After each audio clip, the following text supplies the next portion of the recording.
The Static Speaks My Name is a 2015 indie game developed by Jesse Barksdale and released for free on Steam. It received very strong critical and audience response, having been covered by YouTubers like Markiplier, publications like Kotaku, and even the Washington Post. I can't say for sure that it was very popular, since none of the people I work with have heard of it before I brought it up, but if you followed indie horror games, you'd be familiar with it. It's a pretty short game, with a normal playthrough running for about 15 minutes, and if you haven't played it yet, I'd highly recommend it. If you have neither the ability nor the inclination to do so, I'm going to summarize it in just a bit so we're all on the same page. With that, I should issue a spoiler warning and a content warning for the subjects on screen. If you don't want to hear about these things, then I respect your decision and wish you the best of luck moving forward. Part 1. Summary.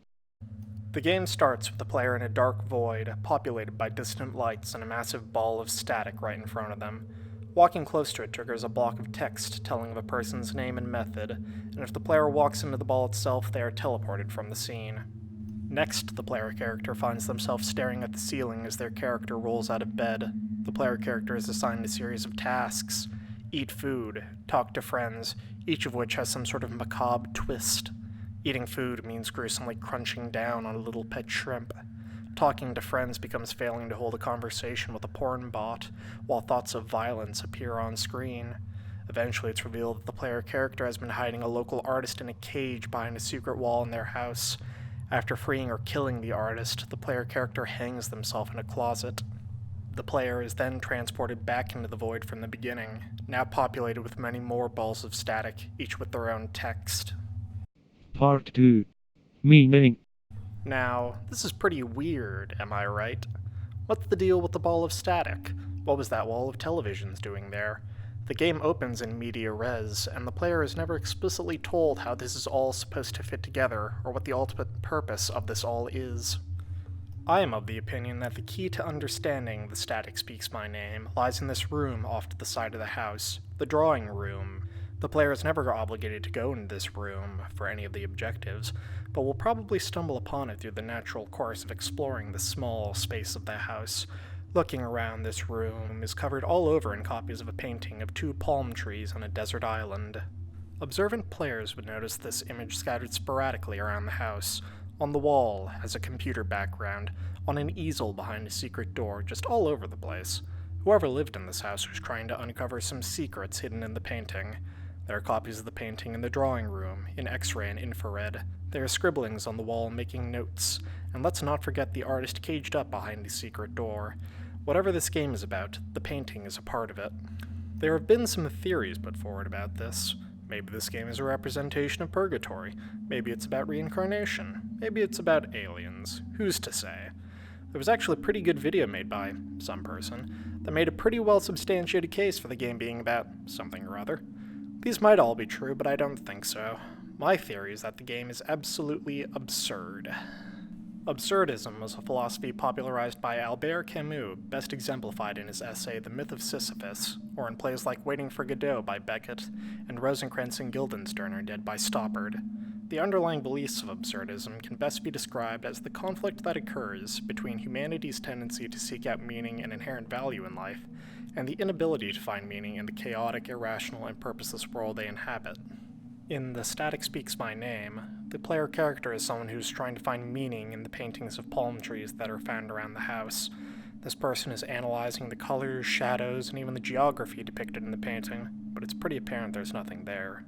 It's just a painting of some trees. So is that it? Is the game about a guy who lives in a chaotic world, trying to find meaning in a meaningless painting? Sort of, but it's about something more as well. Part 3. Narrative. The Static Speaks My Name uses its narrative vagueness to create a parallel between the player and the main character. Let me explain. If you wanted to, it would be possible to divide games into those with a plot and those that only have a narrative. In a game with a plot, you understand who you're playing as and what they're trying to accomplish. Maybe it's something more complex, a winding space opera with dozens of characters and plot twists and character turns. Or maybe it's something more simple, and you're playing a plumber who's trying to save a princess. On the other hand, there are games without these elements, games that only really have a narrative hook and focus more on the gameplay elements. In Galaga, all you know is that you control a spaceship at the bottom of the screen, and towards the top of the screen there are some adversaries who are moving down and trying to destroy you. In Missile Command, you control a series of platforms you can launch missiles from, and there are a series of missiles falling from the sky trying to destroy your platforms in a series of cities. You have no defined character, you don't even have a name.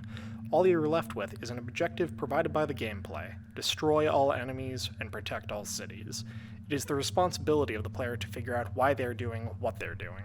Much like older arcade games, the Static Speaks My Name uses a narrative hook to force the player to look for context clues that justify the gameplay. While the game is about a person trying to find meaning in a painting of some trees, many players might play this game looking for overarching meaning or narrative coherence. Who was Jacob? What was with the wall of televisions? The player might even start to dissect individual parts of the game, looking for little clues that might lead to a greater reveal. But even if every line of code is inspected, every polygon is analyzed, and every sentence is broken down, there is simply nothing to find. The player has been made to empathize with a madman simply by being deprived of narrative context. In the words of someone else, there is little difference between the philosopher and the schizophrenic. Both believe there to be a conspiracy in the text. Part 4. So what? I've spoken of what the game is about, and I've talked about what the game means, but I don't think these are sufficient substitutes for speaking of why this matters.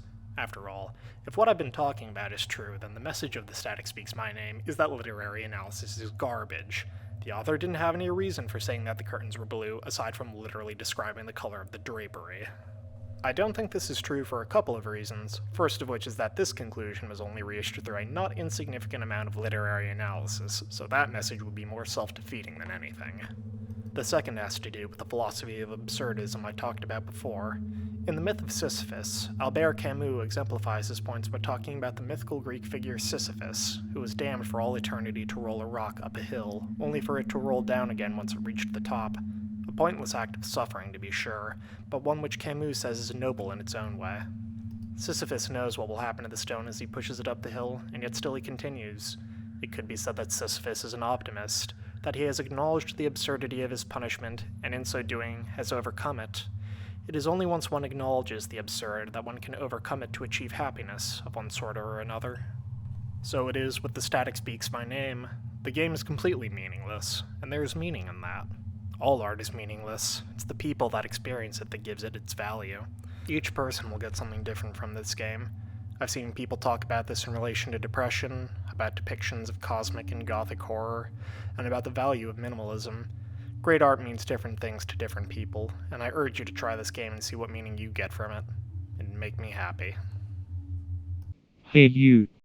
Like, comment, subscribe.